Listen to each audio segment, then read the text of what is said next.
Assalamualaikum warahmatullahi wabarakatuh. Perkenalkan, nama saya Farhan Akbar Ramadan dengan NIM 12 Dan di sini saya akan menjelaskan tentang pemanfaatan residu mikroalga menjadi biofuel. Pada kali ini kita akan membahas tentang latar belakang penelitian, penyiapan bahan, proses pirolisis, produk, dan affinity dalam proses pembuatan produk biofuel dari residu mikroalga. Baik, yang pertama yaitu merupakan latar belakang.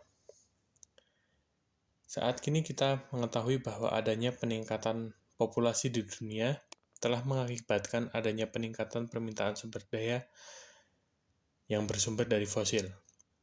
Nah, adanya peningkatan ini akan mengakibatkan adanya permasalahan di berbagai bidang, baik di lingkungan maupun di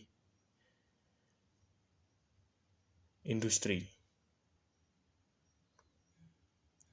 Permasalahan ini menyebabkan permintaan akan sumber energi terbarukan terus meningkat untuk menggantikan sumber daya dari fosil yang mungkin suatu saat akan habis. Hal ini membuat para peneliti ingin mengembangkan atau sedang mengembangkan sumber energi terbarukan, yaitu salah satunya adalah biomasa atau bioenergi yang menghasilkan biofuel. Dalam hal ini, digunakan residu mikroalga sebagai sumber biofuel. Mikroalga memiliki beberapa keunggulan dibandingkan tanaman darat biasa, seperti memiliki pertumbuhan yang cepat, kemampuan menyerap karbon dioksida, dan kandungan lignin yang rendah. Biofuel yang dihasilkan dari biomasa mikroalga mempunyai sifat fisik dan kimia yang sama dengan diesel yang konvensional yang berasal dari fosil, sehingga menjadikan biofuel mikroalga ini dapat menjadi energi alternatif selain dari fosil. Yang pertama adalah, dan berikutnya adalah penyiapan bahan.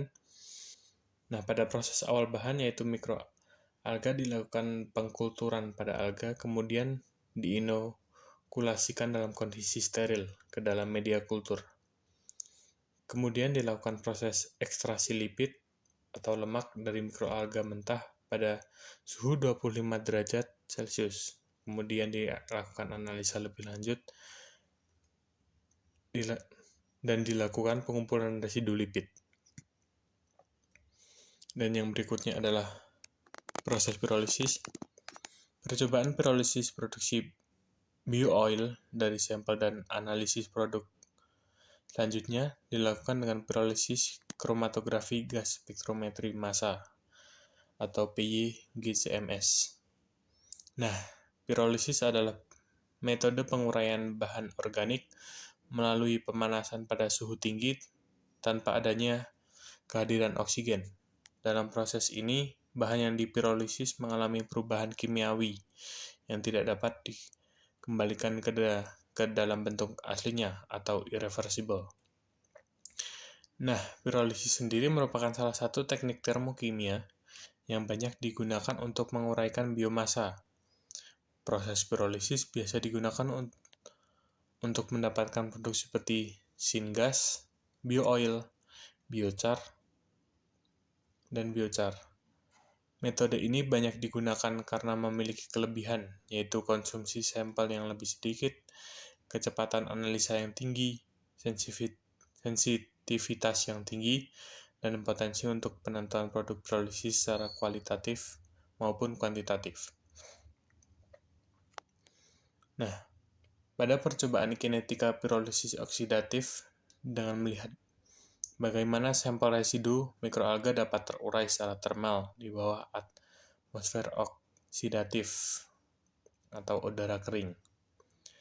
Nah, hasil pirolisis ini nantinya akan dilakukan analisa dengan metode GCMS. Nah, analisa dengan GCMS ini dilakukan untuk mengetahui komposisi produk pirolisis tadi. Dan berikutnya merupakan produk biofuel tersebut. Produk pirolisis residu mikroalga yang telah dihilangkan lemaknya ini akan menghasilkan zat-zat kimia, antara lain hidrokarbon alifatik, senyawa aromatik, asam organik, dan juga senyawa yang mengandung nitrogen, polycyclic aromatic hydrocarbon atau PAH, dan lain-lain seperti fenol, keton, aldehid, alkohol dan furan. Hidrokarbon alifatik, hidrokarbon aromatik, dan asam lemak dianggap sebagai senyawa yang sangat berharga karena berpotensi untuk digunakan kembali dan menghasilkan produk berkualitas tinggi. Nah, senyawa tersebut merupakan didapat dari proses pirolisis lipid yang telah dilakukan karena lipid atau lemak tersebut diuraikan menjadi senyawa hidrokarbon alifatik, hidrokarbon aromatik, dan asam lemak. Jadi, apabila lemak tersebut ikut diekstraksi dari mikroalga, maka nantinya akan mempengaruhi jumlah hidrokarbon alifatik, hidrokarbon aromatik, dan asam lemak yang akan berkurang. Nah, berkurangnya zat-zat tersebut akan mempengaruhi kualitas produk pirolisis, hasil pirolisis. Nah, berikutnya adalah affinity dalam proses. Nah, berikutnya merupakan affinity dalam proses. Nah, berikutnya adalah di sini kita akan membahas bahwa peneliti menggunakan dua tipe metode, yaitu pattern search yang terdapat di grafik A dan simulated annealing pada grafik B dengan tujuan untuk mengoptimalkan parameter-parameter double DIM yang ditunjukkan pada grafik tersebut. Hasil yang diperoleh ialah metode simulated annealing lebih efektif dalam mencapai nilai fungsi objektif yang lebih rendah dengan waktu iterasi yang lebih singkat, sehingga metode ini menunjukkan keunggulan dan menangani kinetik kompleks untuk WDIM. Nah, berikutnya adalah grafik yang menunjukkan hubungan suhu dengan proses pirolisis residu mikroalgae. Pada grafik A, berfokus pada persentase massa sampel yang tersisa, sedangkan tabel B merupakan derajat konversi, yaitu fraksi massa yang telah bereaksi. Dari tabel tersebut dapat disimpulkan bahwa suhu awal dekomposisi tinggi, maka artinya sampel membutuhkan suhu yang lebih tinggi untuk terurai. Jika laju reaksi berjalan lebih cepat, maka laju penurunan massa juga lebih cepat. Selain itu, peneliti juga melakukan analisis terhadap perubahan energi Gibbs, entalpi, dan entropi pada berbagai laju pemanasan untuk dua subproses yang berbeda. Hasilnya menunjukkan bahwa kedua subproses tersebut memiliki nilai perubahan energi Gibbs yang positif, yang berarti reaksi tidak berlangsung secara spontan dan memerlukan energi dari luar sistem. Selain itu, perubahan entalpi juga bernilai positif, menunjukkan bahwa reaksi tersebut membutuhkan energi tambahan untuk dapat berjalan. Di sisi lain, perubahan entropi menunjukkan nilai negatif yang mengindikasikan bahwa sistem menjadi lebih teratur.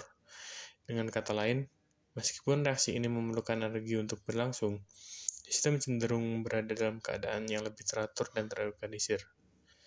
Sekian dari saya, dan apabila ada kesalahan, saya mohon maaf.